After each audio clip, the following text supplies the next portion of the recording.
Let's continue the conversation about truly connecting with our kids. What's good, y'all? Lonnie Appleton here. I am a family advocate. Y'all, that was a whole quail just chilling on my fence, but I couldn't get my camera adjusted quick enough. I ain't never seen a quail that close. After reading up on how spiritually connected birds are and how they're not just animals, but, they're messengers, the fact that every time I come out here, I get surrounded by birds, I think that's pretty cool. Anyway, if you have a couple of minutes, I have some helpful family advocacy healing advice. I'm trying to say all the buzzwords so the SEO picks my stuff up and sends it out into the ether. But I want to talk about our conversation that I had with Angel. The last video I posted, I talked about how I have discerned that I need to start actually communicating with her because I'm out here saying, Angel, you need to do better, but at no point have I told her how to do better. But then I'm turning around getting upset with her because her attempts to do better aren't the better that I want her to do. But how does she know? Because I've never communicated with her except for she needs to do better. And so yesterday when I was talking to her, I just really realized, I never realized how many motorcycles are out there until I come outside to record and there's a motorcycle every other word. But what I realized about Angel was I have just left her out here to figure it out. I left Bailey out here to figure it out. And I bet a lot of you have left your children out here to figure it out. Because we're very skilled at telling our children what we do not want them to do. But we lack in the respect of telling our children what we do want them to do. So no wonder they are now adults who discovered that what they considered to be self-love was actually self-loathing, or they even accept self-loathing as their truth, and now they are on a path to self-love. And we could have helped them.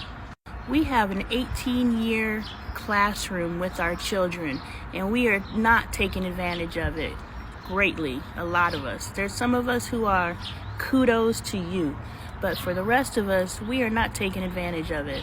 We think because we grew up in such lack of tangible, materialistic things that if we just work hard enough to provide our kids with tangible, materialistic things, their lives will be better than ours. So then when our children are struggling, the only thing we really can say to them is do better. But now I realized last night it is my job to tell Angel how to do better. So last night we just really had a conversation. I was like, well, first you need to identify who God is to you, because without connectivity to a higher power, what the fuck is the point? Continuing the conversation of trying to reach our children. What's good, y'all? Lonnie Appleton here. I am a family healing advocate. And if you have a couple of minutes, I have a couple family healing suggestions. We are continuing the conversation that I had with Angel. First, she was in the kitchen. It got late. Yesterday was a crazy day. I ended up in the ER with Michael. That'll be another video because I know you guys don't like when I say this is what we're going to talk about, then I talk about something else. But if y'all ain't figured out how I roll, then you ain't going to figure out how I roll by now. But I do not stay on topic. That in itself was me going off topic. But what I'm saying is it got late and Angel was like, are you going to sit down and talk to me today? And I was like, well, it's late. Can we talk tomorrow?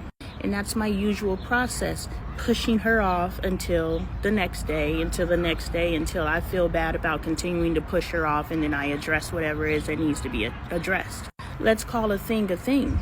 And I have been terribly negligent towards Angel because I can be honest with myself and say Angel is in an age that I don't like. I like the littles. I like the olders. I do not like this 7, 8, 9, 10, 11, 12, 13 year age. But just because that's not the age that I like, does that mean I have to exempt myself from raising my child and leave her out here to figure it out when what she's looking at to figure it out is damning her? Nah, bruh, that's not what we're going to do. Not anymore. I did it with Bailey. I'm not doing it again with Angel. I have woosah'd and caught myself.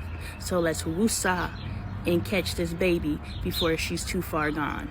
And I just realized that I accepted. Now this is a come to Jesus moment and we all need to have it. I realized yesterday that I accepted that my child may unalive herself one day. I accepted that my child is troubled and she's going to do some crazy stuff. I accepted that if I just get my child therapy, then I did my due diligence.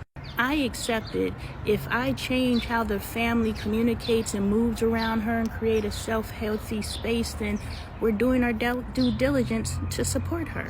There were so many things that I identified as I'm helping her through this, but at no point did I ever figure out that I need to sit down and talk to her and not just say, how are you feeling, but get to figure out and get to learn how she's thinking.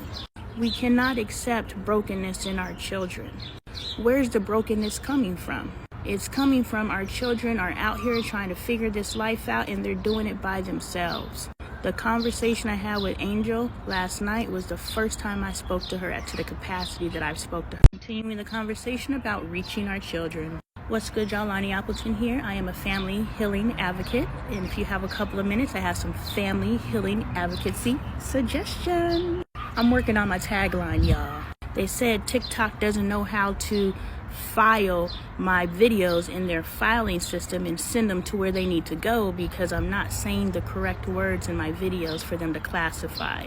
That's a little tip. If you guys are stuck at the 300 or below mark of views, it's because TikTok does not know where to send your videos. So we need to get more focus on the language that we're using and our hashtags. It's a whole thing I don't fully understand, but I know that I need to use family advocate in my videos. Now, before we get into this, I was telling my friend here on social media, on TikTok, Ion, that I find trees sexy. Now, I'm about to show you this tree and tell me it don't look like she's sitting here like a lady with her legs crossed. I think trees are females, but she said that they got rid of all the male trees. Oh, they got rid of all the female trees. So this is a male tree, scientifically speaking, I think. But this is a sexy ass tree. Look at it, got his little legs crossed. Hold on. Don't it look like she got her legs crossed double time on the bottom and the top? That tree got some thick ass thighs, don't it? Anyway, back to healing our kids. In the last video, I was talking about how Angel came up to me and she said, are we going to have our meeting? I said, let's have it tomorrow. It's late. And then I caught myself because I am in a cycle of pushing her off. And I'm trying to end all cycles that can make her feel like she doesn't matter. Because I am definitely aware of the things that I have done to all of my children, but especially Angel, because she's the one who is starting to choose these troubled identities. And I want to know, and I make sure that I'm not doing anything that's going to contribute to her continuing these troubled identities. So I said, I apologize. I didn't mean that. What I meant to say is, do you want to still meet tonight? If you still want to meet tonight, once you're finished doing everything you're doing, we can meet. Or we can wait till tomorrow. And she said, I want to meet tonight. And so we met. That was me honoring what she wanted to do instead of making her do what I want to do. And I was making her feel like she matters because what she wants does matter. And then at the end of the video, I was talking about, what was I talking about? Oh yeah, I remember. I was thinking about how I accepted brokenness for my child. I was gearing myself up to live a life where I'm supporting this child that potentially is going to choose the rocky road. And I know a lot of us do that. We accept, okay, our kid is quote unquote bad, and we suffer through these behaviors when at any point do we actually sit down with our kid and say, hey, what's going on up there? And it's the sooner the better.